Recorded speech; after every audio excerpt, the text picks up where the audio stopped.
ലോകം മീഡിയയിലേക്ക് എല്ലാവർക്കും സ്വാഗതം.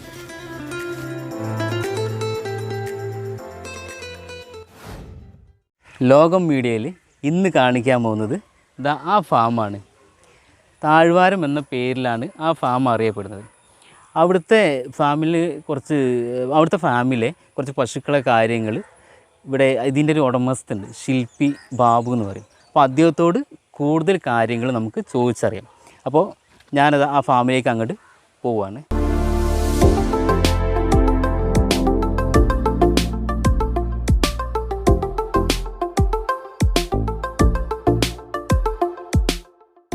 നല്ലൊരു മനോഹരമായ സ്ഥലത്താണ് ഈ താഴ്വാരം എന്ന ഫാം സ്ഥിതി ചെയ്യുന്നത്. അപ്പോൾ ഈ പേര് പോലെ തന്നെ ഒത്തിരി വളരെ മനോഹരമായൊരു പ്ലേസാണ് ഇവിടെ കാണുന്നത്. ഇവിടെ വന്നതിൽ ഏറ്റവും കാണാൻ പറ്റിയൊരു സംഭവം എന്താ വെച്ചാൽ ഈന്തുമരം. ഒരുപാട് നിറയെ തിങ്ങി നിറഞ്ഞെടുക്കുന്ന കുറേ ഈന്തുമരങ്ങളുണ്ട്. ഈന്തുമരങ്ങൾ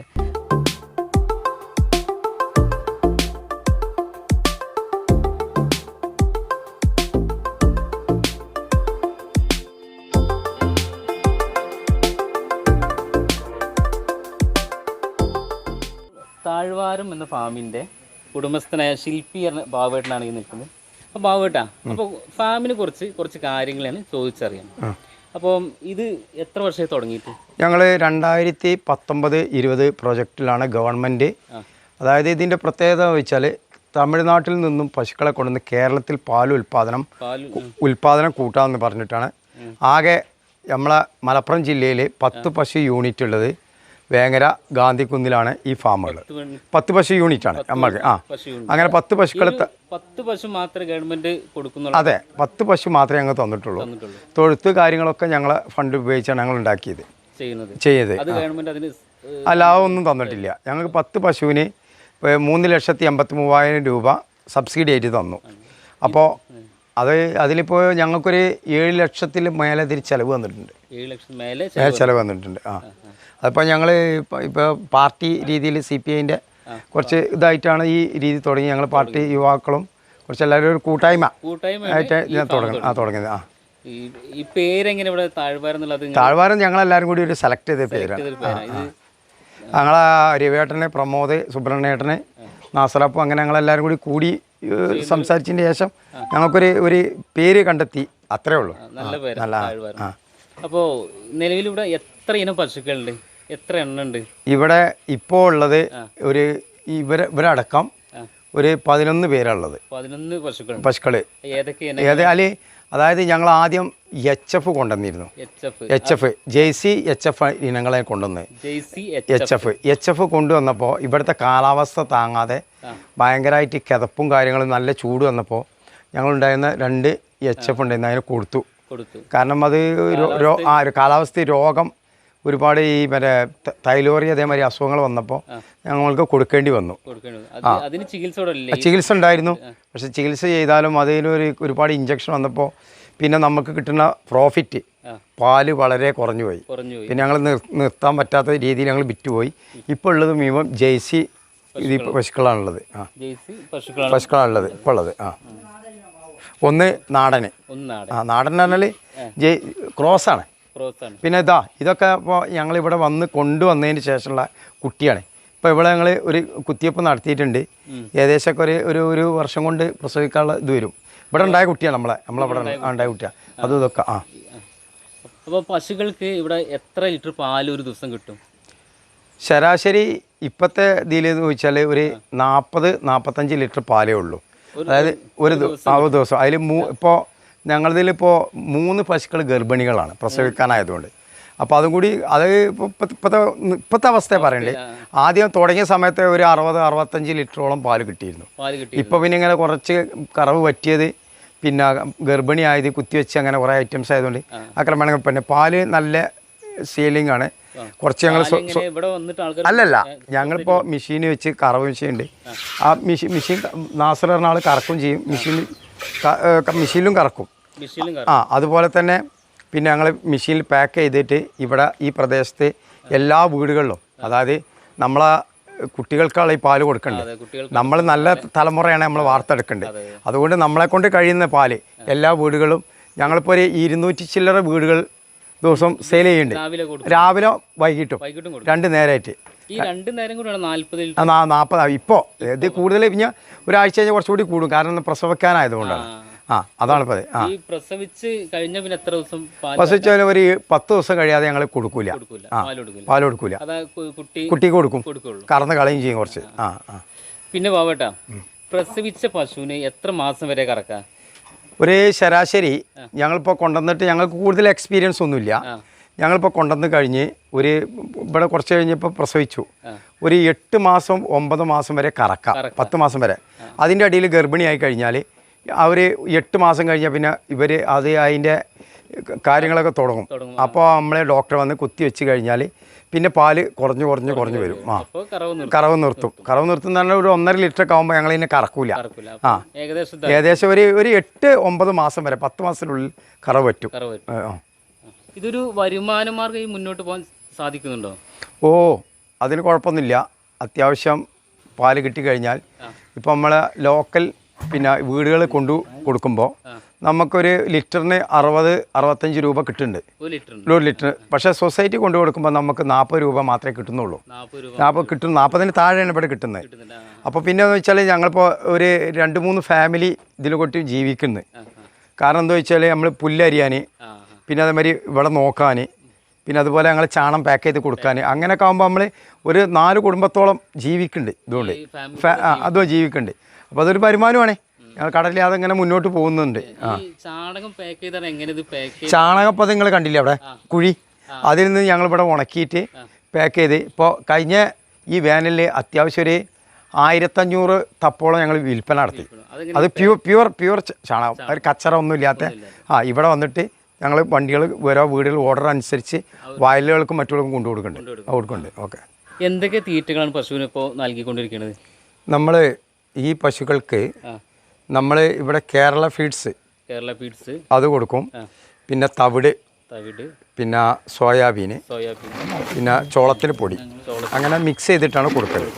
അതായത് പിന്നെ പുല്ല് മസ്റ്റാണ്. പുല്ലും വൈക്കോലും മിക്സ് ചെയ്തിട്ട് അതും കൊടുക്കും. പിന്നെ കാരണം എന്ന് വെച്ചാൽ മറ്റുള്ള തീറ്റകൾ ഇവർക്ക് കൊടുക്കാൻ പറ്റില്ല. നമ്മളെ വീട്ടിൽ നിന്ന് കഞ്ഞിവെള്ളം കാര്യങ്ങൾ കൊടുത്തു കഴിഞ്ഞാൽ വയറിന് ഒരു ഗ്യാസ് ആയിട്ടുണ്ടായിട്ട് വലിയ പ്രശ്നങ്ങൾ വന്നിട്ടുണ്ട്. അപ്പോൾ അതുകൊണ്ട് നമ്മൾ ഈ സാധനങ്ങൾ മാത്രമേ ഞങ്ങൾ കൊടുക്കലുള്ളൂ. സുബ്രഹ്മണ്യൻ പോരി, ഇത് കൊടുത്താൽ കൂടുതൽ പാല് കിട്ടും അതോ? പാല് ശരാശരി കിട്ടും. പക്ഷേ നമ്മൾ കൂടുതൽ പിന്നെ ഇതിലുള്ള കാൽസ്യം കൂടുതൽ കൊടുക്കില്ല. കാരണം എന്താ വെച്ചാൽ ഇവർക്ക് പ്രതിരോധ ശക്തി കൂടി വേണം. തീറ്റ കൊടുക്കുമ്പോൾ പ്രതിരോധം കൂടി വേണം. അപ്പോൾ അതുകൊണ്ടാണ് ഞങ്ങൾ ഈ ഇങ്ങനത്തെ ഫുഡുകൾ കൊടുക്കുന്നത്. സ്വന്തമായിട്ട് പുൽകൃഷി ഉണ്ടോ? പുൽകൃഷിയുണ്ട്. പുൽകൃഷി അവിടെ ഞങ്ങൾ ചെയ്യുന്നുണ്ട്. അതെങ്ങനെ കൊണ്ടുവരാൻ അവിടെ പോയിട്ട്? അല്ല, ഞങ്ങൾ ഇവിടുന്ന് നമ്മളെ ക്ഷീരവികസന വകുപ്പിൽ നിന്ന് വിത്തും കാര്യങ്ങളൊക്കെ കിട്ടിയിട്ട് അത് നട്ട് പിടിപ്പിച്ചിട്ട് അതും കൊടുക്കും. ഈ 10 പശുക്കളുള്ളതുകൊണ്ട് ഇതും കുറച്ചുള്ളൂ ഞങ്ങളടുത്ത്. അപ്പോൾ അതുകൊണ്ട് ഞങ്ങൾ 2 പേര് സ്ഥിരം പുല്ലരിയാനുണ്ട്. അവർക്ക് ചില ദിവസങ്ങൾ ഇതും അരിയും. അങ്ങനെ ഞങ്ങൾ പുല്ല് കൊടുക്കണം, മിക്സ് ചെയ്ത് കൊടുക്കണം. ഇപ്പം നിങ്ങൾക്ക് കാണാൻ പുല്ല്. ഫാമിലെ ഒരു ദിവസം എങ്ങനെയാണ് തുടങ്ങുന്നത്? രാവിലെ പിന്നെ ഫാമിൽ ഒരു ദിവസം എന്ന് പറഞ്ഞാൽ രാവിലെ ഒരു 4 മണിക്ക് ഞങ്ങൾ എത്തും. 4 മണിക്ക് എത്തും ഇവിടെ പുലർച്ചെ. പിന്നെ പശുക്കളൊക്കെ കഴുകി ചാണകമൊക്കെ കോരി ഒഴിവാക്കി ഫാമിൽ ഇതൊക്കെ ഇതേമാതിരി ഇപ്പോൾ കണ്ടി വൃത്തിയായി ഇതേമാതിരി എല്ലാ പശുക്കളെയും കുളിപ്പിച്ച് കഴിഞ്ഞതിന് ശേഷം ഞങ്ങൾ കറവ് തുടങ്ങും. അതായത് അവിടെയൊക്കെ ചാണകങ്ങളൊക്കെ അടിച്ച് കഴിഞ്ഞ് ക്ലിയറാക്കി ഒരു 5-5:30-6 മണിയാകുമ്പോഴത്തേന് പാല് റെഡിയാവും. പിന്നെ ഞങ്ങൾ പാല് പാക്ക് ചെയ്ത് ഒരു 6-6:45 സെയിൽ തുടങ്ങും രാവിലെ. അത് കഴിഞ്ഞ് പിന്നെ ഉച്ചയ്ക്ക് പിന്നെ ഒരു 12 മണിക്ക്. അപ്പോൾ രാവിലെ പശുക്കൊക്കെ തീറ്റൊക്കെ കൊടുത്ത് ഒരു 7-7:30 ബാക്കി പോകും. അത് കഴിഞ്ഞ് ഉച്ചയ്ക്ക് വന്ന് ഒരു 11:30-12 മണിക്ക് വീണ്ടും പുല്ല് കൊടുത്ത് വെള്ളം കാട്ടി കഴിഞ്ഞാൽ പോയിട്ട് വൈകിട്ട് ഒരു 3 മണിക്ക് കറവ് തുടങ്ങും. 3 മണിക്ക് കറവ് തുടങ്ങി 4:30-5 മണിയോട് കൂടി പാക്ക് ചെയ്ത് ഞങ്ങൾ പോവും. പിന്നെ വൈകിട്ട് ഒരു 7 മണിക്ക് പുല്ല് കൊടുത്ത് വെള്ളം കാട്ടിയിട്ട് തിരിച്ചു പോകും. അത്രേ ഉള്ളൂ. 7 മണിയോട് കൂടി പുലർച്ചയ്ക്ക് എല്ലാവരും ഒരുമിച്ച് ഇല്ല. പുലർച്ചയ്ക്ക് ഇപ്പോൾ നമ്മൾ കറവ് കഴിക്കണം. നാസറാപ്പു, അപ്പുട്ടി അവർ മാത്രം വരും. അതിനുശേഷം ഞാനും ടീവേട്ടനും വരും. ടീവേട്ടൻ വന്നിട്ട് പിന്നെ പാക്ക് ചെയ്ത് ഒരു ബാക്കിയുള്ള പണികളെ ഞങ്ങൾ ചെയ്തതിന് ശേഷം ഞങ്ങൾ പോകും. ഉച്ചയ്ക്ക് പിന്നെ ഒരു 12 മണിയാകുമ്പോൾ സുബ്രഹ്മണ്യേട്ടൻ വന്നിട്ട് പശുക്കൾക്ക് വെള്ളം കാട്ടി കൊടുക്കും. വൈകിട്ട് വീണ്ടും ഇതേമാതിരി റിപ്പീറ്റ് ചെയ്ത് ഞങ്ങൾ വീണ്ടും എത്തും. അത്രേ ഉള്ളൂ. പിന്നെ നമുക്ക് ഒരു ശരി. ഓക്കെ. പിന്നെ ഈ പശുക്കൾക്ക് ഒരു ദിവസത്തെ ചിലവ് എങ്ങനെ വരുന്നുണ്ട്? ഏകദേശം തീറ്റക്ക് മാത്രം ഒരു 1200 രൂപ ഈ പശുക്കൾക്കും കുട്ടികൾക്കും ലോഡ് വരും 1200 രൂപ തീറ്റ മാത്രം, അത് പൊടികൾ മാത്രം. പിന്നെ പുല്ല് പറഞ്ഞ ഒരു 600 രൂപ അതും വരും. അങ്ങനെ ഒരു ഏകദേശം ഒരു 1800 രൂപൻ്റെ അടുത്ത് ചിലവ് വരും. ബാക്കിയുള്ള ഞങ്ങൾ കൂട്ടണില്ല, നമ്മളാ ഇതുള്ള ഇവ തീറ്റക്ക് മാത്രം.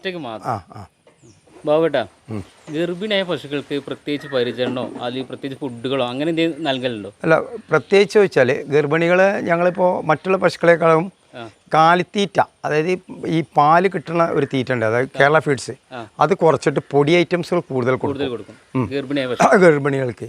അവരെ പ്രത്യേകിച്ചും പരിചയം കൊടുക്കും. അതേമാതിരി പുല്ലും കാര്യങ്ങളൊക്കെ. പിന്നെ പറഞ്ഞാൽ ചില ദിവസങ്ങളൊക്കെ ഞങ്ങൾ ഈ ഇവരെ ഒന്ന് തടി ഇളകാൻ വേണ്ടിയിട്ട് ഇറക്കി ഒന്ന് നടത്തും. അത്രേ ഉള്ളൂ. പുറത്തേക്ക് കൊണ്ടുപോകും? മേക്കാൻ കൊണ്ടുപോകും? ഇല്ല, മേക്കാൻ കൊണ്ടുപോകും. ഈ പ്രദേശത്ത് മാത്രം കൊണ്ടുപോകും. പശുക്കൾക്ക് അസുഖം വന്നാൽ എങ്ങനെ അത് കൈകാര്യം ചെയ്യുന്നത്? പശുക്കൾക്ക് അസുഖം വന്നാലും വെച്ചാൽ പശുക്കൾക്ക് ഇപ്പോൾ എങ്ങനെയായാലും ഈ ഔഡ് വീക്ക് ഉണ്ടാവും, കാലിന് ഇതുണ്ടാവും, കുളമ്പിൻ്റെ അസുഖം ഉണ്ടാവും, പിന്നെ തൈലേറിയ ഉണ്ടാവും. പിന്നെ ചില സമയത്ത് ചില പശുക്കൾക്കൊക്കെ പ്രത്യേകിച്ച് ഭയങ്കര ഡേഞ്ചർ ഒരു അസുഖമുണ്ട്. എന്ന് വെച്ചാൽ ഈ മൂത്രത്തിലൂടെ രക്തം ബ്ലീഡ് ചെയ്യും. പെട്ടെന്ന് തന്നെ ആയിരിക്കും. അവർക്ക് ഒരു 24 മണിക്കൂറിനുള്ളിൽ ഇഞ്ചക്ഷൻ അടിച്ചാൽ പശു പെട്ടെന്ന് ചത്തുപോകും. 24 മണിക്കൂറിൻ്റെ ഒരു ഒറ്റ ദിവസം ഇഞ്ചക്ഷൻ അടിച്ചില്ലെങ്കിൽ അത് ചില സമയത്ത് ഞങ്ങൾ ഈ മൂത്രങ്ങളൊക്കെ നോക്കണം. നമ്മൾ ദിവസം ഈ പശുക്കളെ മൂത്രങ്ങൾ പ്യുവറാണോ എങ്ങനെ ഡെയിലി നോക്കണം. നമ്മൾ കാര്യങ്ങൾ നമുക്ക് മനസ്സിലാവും ഡെയിലി. അപ്പോൾ ഈ ഇത് നോക്കാതിരുന്നാൽ പെട്ടെന്ന് ഈ കളർ മാറ്റം സംഭവിച്ചാൽ ഉടനെ ഒരു തവിട് കളറിലൊക്കെ മൂത്രം വരികയാണെങ്കിൽ ഉടനെ ഡോക്ടറെ അറിയിച്ചിട്ട്, ഇപ്പോൾ നമ്മൾ വേങ്ങരത്തെ ഡോക്ടറൊക്കെ വെരി കെയർഫുള്ളാണ്. അവർ മലപ്പുറത്തു നിന്നൊക്കെ ഞങ്ങൾ രാത്രി 12 മണിക്കൊക്കെ പശുക്കൾക്ക് ചികിത്സ നടത്തിയിട്ടുണ്ട്. കാരണം ഇങ്ങനത്തെ ഈ അസുഖങ്ങൾ വരുമ്പോൾ അത് തൈലോർണകളും ഡേഞ്ചറസ് അസുഖങ്ങളാണ്. പിന്നെ അവിടെ വീക്കം ഇതേമാതിരി കുളമ്പ് മുറികളൊക്കെ ഉണ്ടെങ്കിൽ അതിനുള്ള ട്രീറ്റ്മെൻറ്റ് നമ്മൾ അറിഞ്ഞ് വിളിക്കും. നമുക്ക് കഴിയാൻ പറ്റാത്ത ഇവിടുത്തെ ചെയ്യാൻ പറ്റാത്തത് ഡോക്ടറെ വിളിച്ചിട്ട് നമ്മൾ ചെയ്യും. ഡോക്ടർ വളരെ പെർഫെക്റ്റ് ആയിട്ട് വരുന്നുണ്ട്. ഓക്കെ. പശുക്കളെ എവിടുന്ന് വാങ്ങിക്കല്? പിന്നെ നല്ല ഇനം പശുക്കളെ എങ്ങനെയാണ് വാങ്ങിക്കാൻ തിരിച്ചറിയൽ? എങ്ങനെ നല്ല ഇനാണെന്നുള്ളത് എങ്ങനെ തിരിച്ചറിയാം? അതായത് ഞങ്ങൾ ഫസ്റ്റ് കൊണ്ടുവന്നത് തമിഴ്നാട്ടിൽ നിന്ന് ഗവൺമെൻറ്റിൻ്റെ സ്കീം പ്രകാരം കൊണ്ടുവന്നു. അതിൽ 2-3 പശുക്കൾ കംപ്ലൈൻ്റ് ആയപ്പോൾ നമ്മൾ അത് വീണ് കാലൊക്കെ പറഞ്ഞ് ഇൻഷുറൊക്കെ ഉണ്ടായിരുന്നു. അല്ല, ഇവിടെ വന്നിട്ട് വീണതാണ്. വീണ് കംപ്ലൈൻറ്റ് തുടലിൻ്റെ എല്ലൊക്കെ പൊട്ടിയതായപ്പോൾ ഞങ്ങൾ മാറ്റി. പിന്നെ ഇൻഷുറിന് പൈസ കിട്ടിയപ്പോൾ ഞങ്ങൾ അല്ല, അത് നിവർത്തില്ല, ഒന്നും ചെയ്യാൻ പറ്റൂല. ആള് ഉയർന്ന് നടക്കാനോ ഒന്നിനും പറ്റൂല. അപ്പോൾ പിന്നെയൊക്കെ എന്താണെന്ന് വെച്ചാൽ നമ്മളിപ്പോൾ ഒരു 2 വർഷത്തോളമായല്ലോ. അപ്പോൾ നമുക്ക് അതിന് മെത്തേഡ് പഠിച്ച് നമ്മൾ ഏതെങ്കിലും കൊടുക്കാനുണ്ടെന്ന് പറഞ്ഞാൽ ഫാമിൽ പോയിട്ട് ഏതെങ്കിലും വീട്ടിൽ പോയിട്ട് നമുക്ക് പറ്റിയ പശുക്കളാണോ നോക്കും. അതിൻ്റെ അവിടും വലിയും പശുവിനൊക്കെ ഏകദേശം നമുക്ക് കണ്ടാലറിയാം. നല്ല പശുവാണ്, അത്ര പാല് കിട്ടും, എങ്ങനെ അവിടിന് കാര്യമൊക്കെ നോക്കിയിട്ട് നമ്മൾ സെലക്ട് ചെയ്തെടുക്കലാണ്. അത് നമ്മൾ വില പേശിയിട്ട് ഓരോടും പറഞ്ഞിട്ട് കറക്റ്റ് ചെയ്തിട്ടാണ് നമ്മളിപ്പോൾ കൊണ്ടുവന്നത്. ഇപ്പോൾ 4 പശുക്കളോളം ഇപ്പം ഞങ്ങൾ കൂടുതൽ വാങ്ങിയിട്ടുണ്ട്. വലിയപ്പോൾ കുഴപ്പമൊന്നുമില്ല. അല്ലല്ല, ഇവിടെ വന്നതിന് ശേഷം വീണ്ടും വാങ്ങിയത് അതാണ്. ഓക്കെ. പിന്നെ ഞാനിത് എല്ലാ ഫാമുകാരോടും ചോദിക്കുന്ന ചോദ്യമാണ്, നമ്മൾ ഇതിനെ പരിപാലിക്കുമ്പോൾ മാനസികമായിട്ട് എന്താണ് ഒരു സംതൃപ്തി? ഈ വരുമാനമല്ലാതെ മാനസികമായ സംതൃപ്തി പറഞ്ഞാലേ നമ്മളെ മക്കളെ പോലെയാണ് ഇവരെ നോക്കുന്നത്. മക്കളെ പോലെ എന്ത് പറഞ്ഞാൽ ഒരു നേരം നമ്മൾ വന്നില്ല എന്നുണ്ടെങ്കിൽ നമുക്ക് മനസ്സിന് ഭയങ്കര ടെൻഷനായിരിക്കും. കാരണം ഇവരെ കണ്ട് പരിപാലിച്ച് അവർ ഭയങ്കര ഹാപ്പിയാണ്, ജീവിതത്തിൽ ഭയങ്കര ഹാപ്പിയാണ്. മിണ്ടാപ്രാണികൾക്ക് ഭക്ഷണം കൊടുക്കലും ഇവർക്ക് കൊടുക്കണ ഭക്ഷണവും കാര്യങ്ങളൊക്കെ കഴിഞ്ഞിട്ടാണ് രാവിലെ 4 മണിക്ക് എത്തി എല്ലാം കഴിഞ്ഞ് അത് കഴിഞ്ഞതിന് ശേഷമാണ് ഇവർക്ക് വെള്ളം കാര്യം കൊടുത്തതിന് വെച്ചാൽ ഞങ്ങൾ ഫുഡ് കഴിക്കാൻ പോലും. അപ്പോൾ അതേമാതിരി ഉച്ചക്കും കൊടുക്കും, വൈകുന്നേരം കൊടുക്കും. അതൊരു ഭയങ്കര തൃപ്തിയാണ്. അത് പറഞ്ഞ് പറയാൻ പറ്റില്ല, അത്ര ഒരു സംതൃപ്തിയാണ്. കാരണം അത്രയും പശുക്കൾ പറഞ്ഞാൽ നമ്മൾ പറഞ്ഞ എല്ലാം കൊണ്ട് പശുക്കളും മുരികുട്ടികളൊക്കെ വരുമ്പോൾ ഒരു ഭയങ്കര ചെറുപ്പത്തിൽ ഇവരെ കണ്ടി ഞങ്ങളെ നക്കണെന്ന് നമ്മളൊരു അത്രയും സ്നേഹത്തോടെയാണ് ഇവർ ഇതായില്ലേ. അത്ര നല്ല സംതൃപ്തി തന്നെയാണ്, മാനസികമായിട്ട് നല്ല സംതൃപ്തിയാണ്, ഒരു ഹാപ്പിയാണ്. പിന്നെ ഇത്രയും വർഷം ഈ ഒരു വർഷം 2 വർഷത്തോളമായി 2 വർഷത്തോളം പരിപാലിച്ചിട്ട് ഇതിലേക്ക് ഒരുപാട് പുതിയ തലമുറ കടന്നു വരുന്നുണ്ട്, വന്നവരുണ്ട്. അപ്പോൾ അവർക്ക് വേണ്ടി നല്ലൊരു ഉപദേശം എന്താണ് കൊടുക്കാനുള്ളത്? ഉപദേശം എന്ന് പറഞ്ഞാൽ നമ്മൾ നല്ല പോലെ പരിപാലിച്ചു കഴിഞ്ഞാൽ വീട്ടിലും അതിൽ സാമ്പത്തികപരമായിട്ട് നമ്മൾ നല്ല വളർച്ചയായിരിക്കും. കാരണം പശുക്കൾ പറഞ്ഞാൽ പശുവിന് വെച്ചാൽ ഒരു കാലത്തും ഐശ്വര്യം പോവില്ല. കാരണം പശുക്കളെ നമ്മൾ സാമ്പത്തികമായിട്ട് തകരൂല. കാരണം എങ്ങനെ ആയാലും അതിൻ്റെ ഒരു പ്രത്യേകത ഉണ്ട്. കാരണം പശുക്കളെയും മറ്റും മിണ്ടാപ്രാണികൾ നോക്കിക്കഴിഞ്ഞാൽ ദൈവം അനുഗ്രഹിക്കുന്നല്ലേ, അതുണ്ടാവും നമുക്ക്. പശുക്കളെ പക്ഷെ അവരെ എപ്പോഴും നമ്മളവർ മനസ്സിലാവും വേണം. അല്ലാതെ ഒരു മറ്റുള്ളവർക്ക് വേണ്ടി നമ്മൾ ജീവിക്കരുത്. അവർക്ക് വേണ്ടിയിട്ട് നമ്മളെ മക്കളെ നോക്കണ മാതിരി തന്നെ അവരെയും നോക്കുക. നല്ല ഒരു സംതൃപ്തി ഉണ്ടാവും. അത്രേ ഉള്ളൂ. അപ്പോൾ ഇതാണ് പ്രേക്ഷകർ കൊടുക്കാനുള്ള സന്ദേശം.